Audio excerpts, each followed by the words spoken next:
Shalom, damai sejahtera di hati. Bapak Ibu Saudara-saudara kekasih Tuhan, sebelum kita masuk dalam pembacaan dan renungan firman Tuhan, mari kita berdoa. Allah Bapa di dalam kerajaan sorga, kami bersyukur dan berterima kasih pada malam hari ini Tuhan kumpulkan kami lagi dalam ibadah keluarga di rumah kami masing-masing. Kami akan membaca dan merenungkan firman-Mu, mohon campur tangan Tuhan, supaya kami dimampukan dan dilayakkan untuk dapat melaksanakan firman-Mu dalam seluruh hidup kami setiap saat. Berfirmanlah kepada kami karena kami siap mendengarkan dan melakukan kehendak Bapa di sorga. Amin. Bapak Ibu Saudara-saudara yang dikasihi oleh Tuhan kita Yesus Kristus, nanti Bapak Ibu bisa bacakan secara lengkap di rumah dari firman Tuhan sesuai dengan agenda kita pada malam hari ini, terambil dari Keluaran pasal 4 ayatnya yang ke-10 sampai dengan ayatnya yang ke-17. Inti renungan kita ada pada ayatnya yang ke-11. Saya membacakannya bagi kita, demikianlah firman Tuhan. Tetapi Tuhan berfirman kepadanya, siapakah yang membuat lidah manusia? Siapakah yang membuat orang bisu atau orang tuli, membuat orang melihat atau buta? Bukankah aku, yakni Tuhan? Bapak Ibu Saudara-saudara kekasih Tuhan, selama kita berada di dalam dunia ini pasti kita tidak lepas dari berbagai tantangan, persoalan, dan masalah-masalah hidup. Kalau kita ada di dunia ini, kita tidak steril dan bebas dari berbagai persoalan. Oleh sebab itu, definisi gereja adalah persekutuan orang-orang yang dipanggil keluar masuk ke dalam terang yang ajaib. Jadi gereja itu dipanggil dan diutus. Gereja tidak bisa hanya mau bersedia dipanggil menerima keselamatan Tuhan tetapi tidak mau diutus. Hakikat gereja adalah gereja yang dipanggil dan diutus. Persoalan dan pertanyaan kita bahwa kita dipanggil dan diutus di mana? Kita dipanggil dan diutus di tengah-tengah dunia di mana kita berada. Dunia yang selalu dan senantiasa kita berhadapan dengan berbagai persoalan-persoalan, masalah-masalah, penderitaan, sakit penyakit, ya berbagai macam hal yang kita hadapi dalam kehidupan dunia kita sekarang ini. Oleh sebab itu Bapak Ibu Saudara-saudara kekasih Tuhan, bahwa hidup di tengah persoalan dan masalah itu sama seperti seekor ikan yang hidup dalam akuarium. Tidak bisa ikan itu hidup kalau tidak ada air di dalam akuarium itu. Sama juga dengan kita. Tidak bisa kita hidup kalau tanpa pergumulan dan masalah. Pasti semua punya pergumulan dan masalah. Pasti semua punya tantangan, penderitaan yang kita hadapi. Ada satu cerita Bapak Ibu Saudara kekasih Tuhan, saya ingin bagikan kepada Bapak Ibu sekalian pada malam hari ini.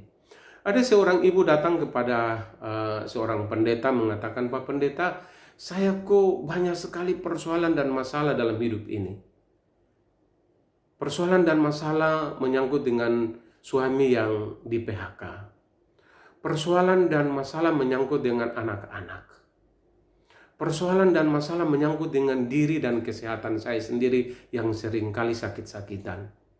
Persoalan dan masalah menyangkut dengan hubungan dalam bermasyarakat dengan tetangga-tetangga. Atau persoalan dan masalah dengan persekutuan dalam gereja saya. Jadi seakan-akan persoalan dan masalah itu tidak hentinya. Bapak Ibu Saudara-saudara kekasih Tuhan, pendeta ini lalu mengajak seorang ibu ini ke dapur dan mengambil segenggam beras. Lalu Pak Pendeta katakan, Ibu, coba Ibu bawa segenggam beras ini dan tanyakan kepada teman-teman Ibu, tetangga-tetangga Ibu, saudara-saudara Ibu, apakah mereka juga punya persoalan dan masalah atau tidak? Kalau mereka tidak punya persoalan dan masalah, Ibu letakkan sedikit beras di rumah mereka.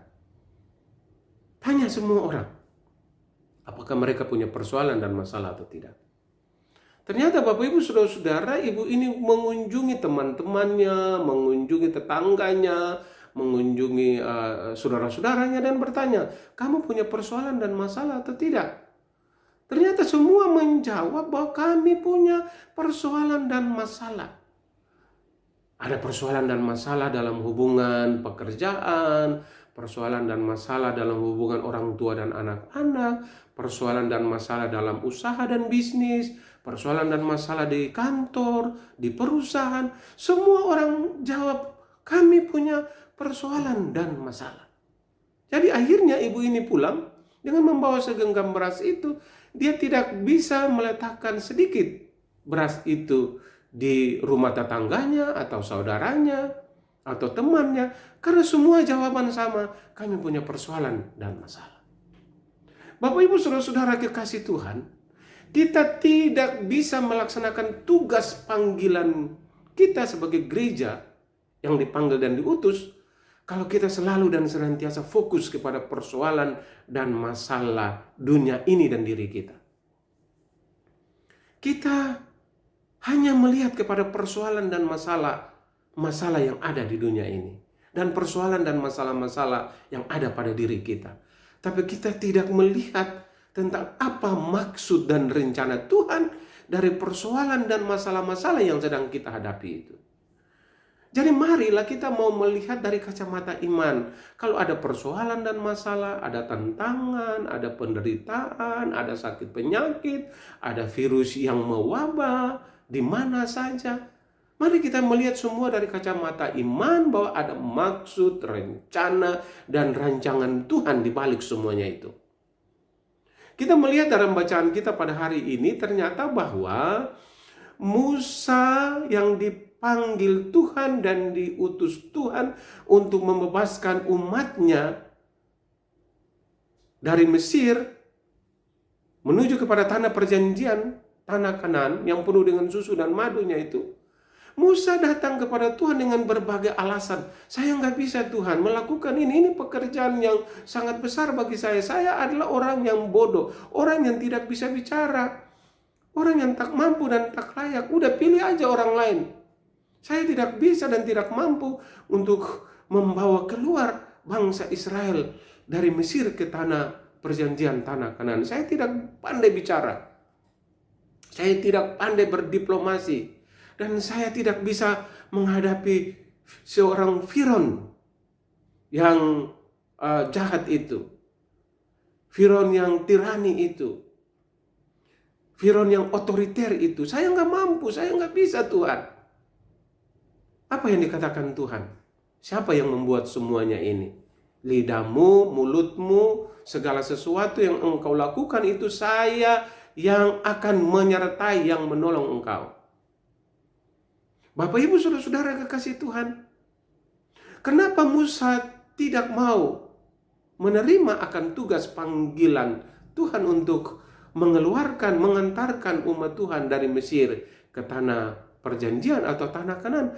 Karena Musa melihat dalam intern dirinya punya banyak kelemahan, punya banyak kekurangan, punya banyak berbagai persoalan-persoalan. Apalagi Musa dalam latar belakang yang kurang baik juga, ya, yang membunuh orang Mesir dan membela orang Israel. Musa melihat bahwa secara intern dia tak mampu dan tak layak untuk membebaskan umat Tuhan. Secara ekstern, cara keluar, dia berhadapan dengan seorang Firaun yang ganas. Seorang Firaun yang tidak ada kompromi. Jadi tantangan dari dalam Musa sendiri dan tantangan dari luar orang Mesir dan Firaun, ini yang membuat Musa tidak bisa menerima tugas panggilan dan pelayanannya. Tapi setelah Tuhan mengatakan kepada Musa bahwa saya akan menyertai engkau. Dan apa yang terjadi Bapak Ibu Saudara-saudara kekasih Tuhan, Musa dapat melakukan tugas dan panggilannya itu karena Tuhan menyertai dia. Bukti apa Tuhan menyertai dia?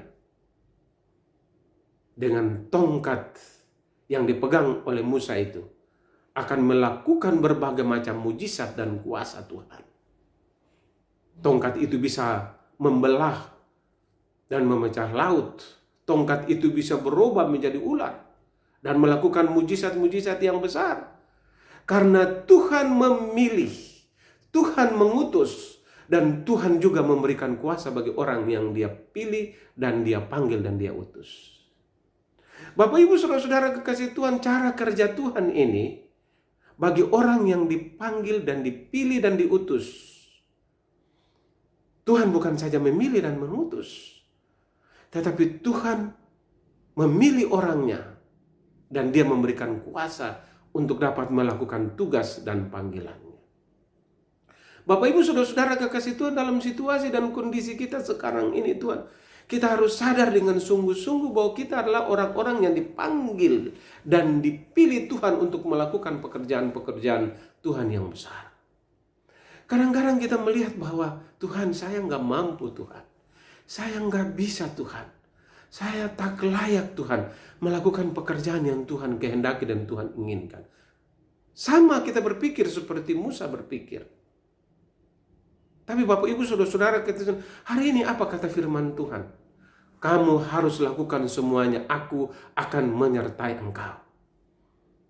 Karena ketika Tuhan memilih kita, ketika Tuhan mengutus kita, jangan lupa bahwa Tuhan akan memberikan kepada kita kuasa Roh Kudus-Nya supaya kita bisa dimampukan melakukan pekerjaan-pekerjaan Tuhan yang besar. Tinggal persoalan dan jawaban kita mau atau tidak melakukan pekerjaan Tuhan. Mana yang lebih besar di dalam diri kita? Kita mau melihat pekerjaan Tuhan ini berada di dalam kuasa kasih Tuhan? Atau pekerjaan Tuhan ini kita melihat berada di dalam kuasa dunia dan kuasa manusia? Kadang-kadang Bapak Ibu saudara-saudara kasih Tuhan, kita kecut sendiri, kita ragu sendiri, kita bimbang sendiri, kita kecewa sendiri, tidak bisa melakukan segala pekerjaan Tuhan yang kita hadapi karena kecenderungan itu kita mau melihat kepada diri kita. Kita mau melihat kepada masalah kita. Kita mau melihat kepada persoalan yang sedang kita hadapi. Kita mau melihat kepada masalah-masalah dunia ini. Dan kita tidak melihat akan kuasa Tuhan. Beberapa minggu yang lalu saya pernah menceritakan tentang bagaimana Petrus disuruh Tuhan untuk berjalan di atas air mendampingi Yesus. Ketika Petrus memandang kuasa Tuhan, melihat kepada Yesus, Petrus bisa melakukan mujizat, berjalan di atas air. Sama seperti Yesus melakukan mujizat. Ketika mau melihat, mengarahkan pandangannya kepada kehendak dan rencana Tuhan. Tapi ketika Petrus melihat persoalan dan masalahnya, fokus kepada dirinya, fokus kepada kelemahan, kekurangannya, fokus kepada masalah-masalah yang terjadi dalam kehidupan dunia ini, arus gelombang yang sedang menerpa hidupnya, Petrus menjadi orang yang khawatir, bimbang, takut, kecewa, frustrasi. Karena Petrus memalingkan pandangannya bukan lagi kepada Tuhan, tetapi Petrus memalingkan pandangannya kepada dunia yang sedang dihadapi. Akhirnya tenggelam. Petrus tenggelam dalam arus kehidupan dunia yang fana ini. Bapak Ibu saudara-saudara sidang jemaat kekasih Tuhan yang berada di rumah. Dalam situasi kondisi kita sekarang, kita sama seperti Musa, penuh dengan kekhawatiran, kebimbangan, dan kekecewaan, keraguan-raguan yang besar. Kita sama seperti Musa memandang kepada kehidupan dunia ini yang sangat jahat dan sangat berat, penuh dengan berbagai tantangan. Kita sama seperti Musa memandang kelemahan, kekurangan kita, keberdosaan kita. Dan saya pikir itu semua adalah wajar-wajar saja. Sangat normal. Normal karena kita manusia yang penuh dengan banyak kelemahan dan kekurangan. Tidak ada satu manusia pun yang sempurna dalam kehidupan dunia ini. Normal juga kalau kita melihat bahwa dunia ini adalah dunia yang penuh dengan kejahatan dan dosa. Tidak ada dunia yang suci dan benar. Hanya Tuhan yang suci dan benar. Tetapi firman Tuhan pada hari ini menguatkan kita bahwa kita tidak berjalan sendirian. Firman Tuhan pada hari ini memberikan kekuatan, penopangan, penghiburan bagi kita. bahwa sama seperti Musa, Tuhan memanggil dan mengutus kita. Berhadapan dengan persoalan-persoalan, berhadapan dengan masalah-masalah, berhadapan dengan virus yang mewabah, berhadapan dengan berbagai macam tantangan-tantangan kehidupan. Tetapi yakinlah bahwa Tuhan Yesus menyertai kita. Sama seperti Tuhan menyertai Musa, memimpin bangsanya menuju kepada tanah perjanjian, tanah Kanaan yang penuh dengan susu dan madunya itu. Tuhan akan memberikan kuasa bagi kita untuk mengendalikan berbagai macam persoalan yang kita hadapi. Tuhan akan menyertai kita dengan kuat kuasa Roh Kudus supaya kita tetap kuat, tabah, sabar, dan yakin dengan sungguh-sungguh bahwa ada maksud dan rencana Tuhan di balik semuanya ini. Supaya Tuhan mendidik kita menjadi orang-orang yang selalu dan senantiasa berharap hanya kepada Tuhan. Tidak ada kuasa lain. Musa tidak bisa melakukan pekerjaannya, tugas dan tanggung jawabnya, kalau dia tidak mengandalkan Tuhan. Bapak, Ibu, saudara-saudara kekasih Tuhan, mari kita hanya mengandalkan Tuhan. Mari kita mengarahkan pandangan kita hanya kepada Tuhan. Supaya kita dipimpin oleh Roh Kudus, dituntun, dipelihara oleh Roh Kudus, menghadapi situasi yang sulit ini. Bersama dengan keluarga, bersama dengan istri, bersama dengan suami, bersama dengan anak cucu, bersama dengan kakak adik, bersama dengan semua orang. Kita harus yakin, kalau Tuhan menyertai Musa dengan kuat kuasa dan mujizatnya, maka situasi yang sulit yang kita hadapi sekarang ini, yaitu pandemi COVID-19, Tuhan juga akan menyertai kita, membimbing, menuntun kita sampai berakhirnya virus corona 19 ini. Tuhan memberkati kita, menyertai kita sekarang ini sampai selama-lamanya. Shalom.